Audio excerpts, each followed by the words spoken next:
offense on Sunday turned into an offensive explosion that sent the game into overtime.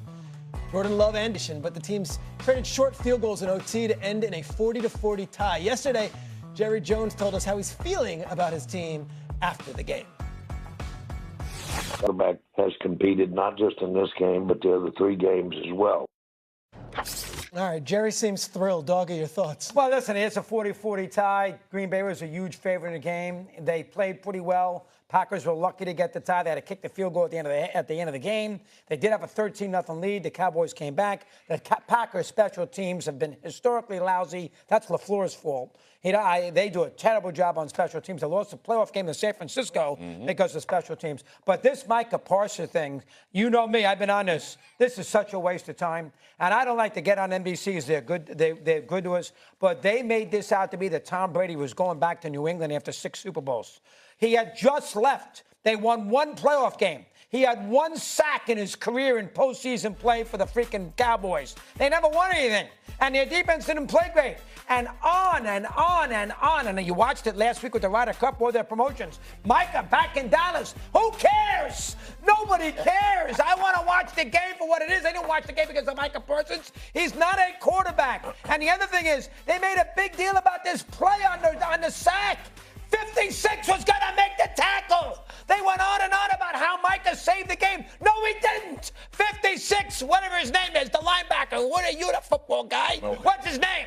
He was going to make the tackle for Green Bay. He's not scoring. You don't know that. Oh, yes, I do. You don't know that. He wasn't scoring there. You don't know but that.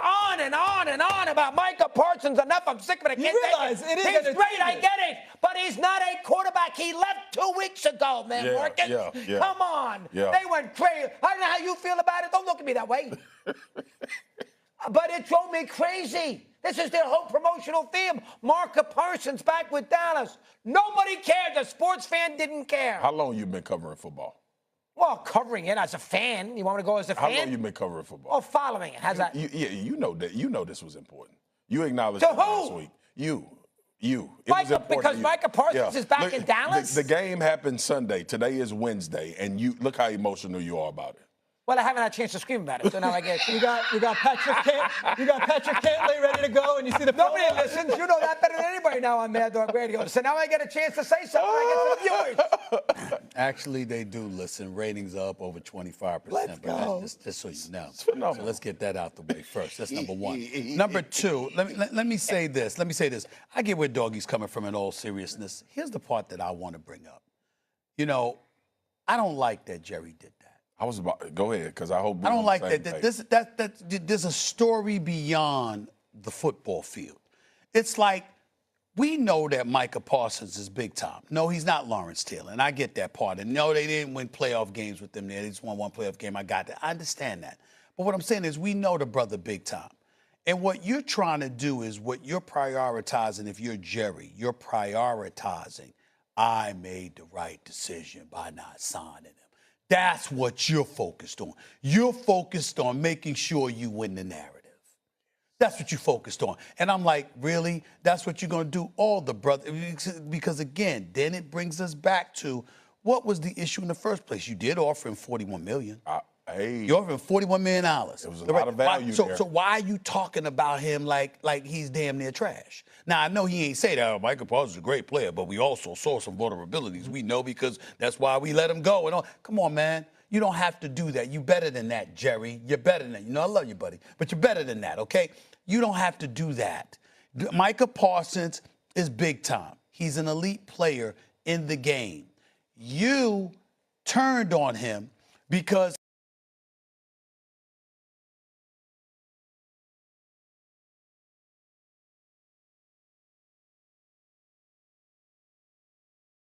he wanted you to speak to his representation and stop acting like a conversation with a 25-year-old, soon to be 26-year-old at the time, was tantamount to negotiating with David Mulugeta. That's the story right there. And so for Jerry to try to gloss over it, you know, he doesn't realize that in the end, first of all, I expect Green Bay to be better than Dallas. I expect Green Bay to be in the playoffs and not Dallas.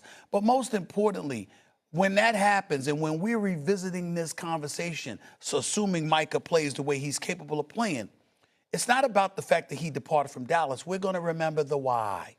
And the why was there's the GM, there's the player, and way, way, way down the road, as he said on my show, is the agent.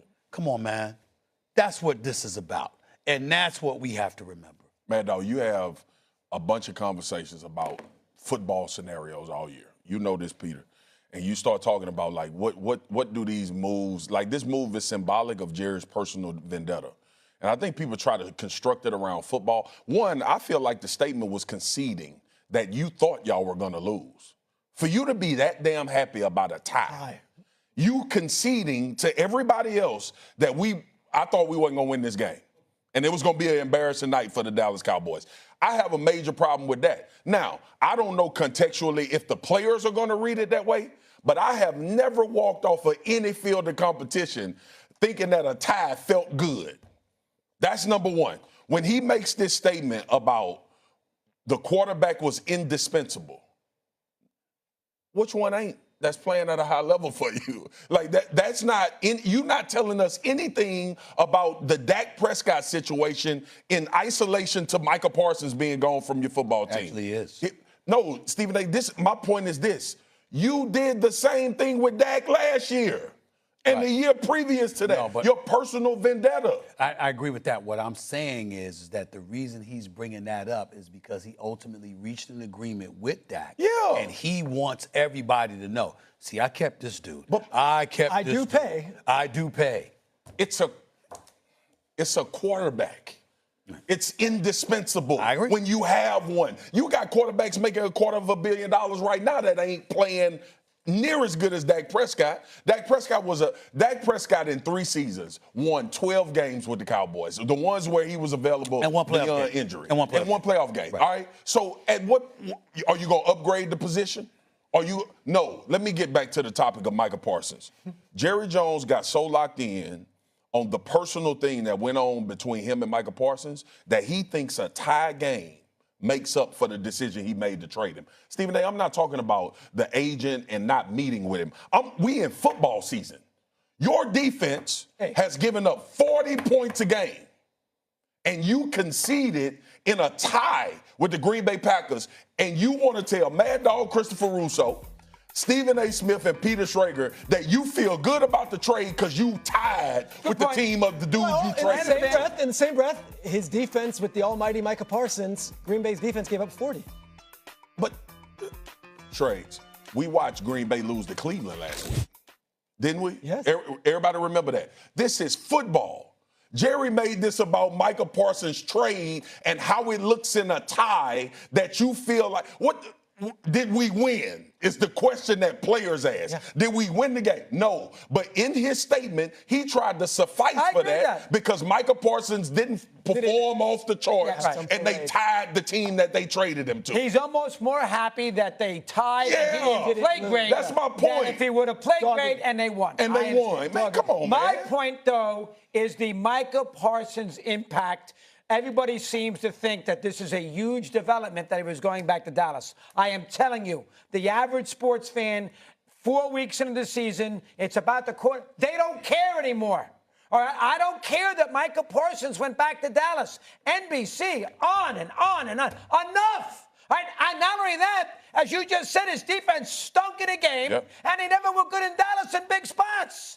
This is not Brady going back to the freaking Patriots with 6 rings, Marcus. I'm disappointed that you've missed the narrative. No, I understand what you're saying. You've been in this business too long to miss this. What's the narrative? He's a former Cowboy going back to the Cowboys. And the Cowboys are the $13 billion iconic sports 3 weeks into the season. No. Listen to me. If he was going back to the Tampa Bay Buccaneers, if he was going to the Arizona Cardinals, nobody would care. I get it. Nobody would say that. So how are you missing that? Because it's only 3 weeks he's been away, Stephen. It's not 2 years. I don't remember. Appearance. I don't remember typing Carson Palmer going back to Cincinnati. Unfortunately, much to my chagrin, if the Dallas Cowboys pass gas, they call it perfume. This is what they do. You understand? Everything. This is what they do. This is what they do when it comes to the Dallas Cowboys. You of know course, they're going why to blow it up. this is a big deal. That's all Stephen A. saying. He would have been a tackle. That linebacker would have made the play on Prescott in overtime. We don't know that. Oh, come on, You Marcus. don't know it. You don't know it. That linebacker is fast. He's not like you. He's fast. Just like you say, but Dak might have stiff-armed them and not There made were the two tackle. guys there. The DB. Or he might have got hit and still got the ball to the goal line. Come on, man. He was close enough. Dak is a big guy, Mad Dog. He would have had momentum going towards the. Big enough. He has played great. Yeah, Dak has been out of his mind. Listen, Dak has been fantastic. Absolutely. But it is the regular season. I've seen him fantastic before. As I pointed out, Dak Prescott right now is at about 279 yards per game. At least 2 times in his career, he was over 300. All I'm trying to say to you is that we've seen, he had his 278 season, whatever. We've seen him exceptional in the regular season. Well, what's going to happen when January rolls around? If they get If they get there. Well, they ain't getting there. But I'm just saying, I'm just being nice because it's early. I'm just telling you, we have seen, when just like you said up there and said, you know what, he's playing out of his mind. We've seen him perform at an elite level in the regular season before. That is not new. We are not going to sit around this season acting like Dak Prescott is out of his mind. He's playing ball. What you going to do when the playoffs arrive? Well, they're not going to get a chance. They get That's an the MVP problem. for the regular season. I know that. So people and you do know sit what? around Go and ahead and give it to him.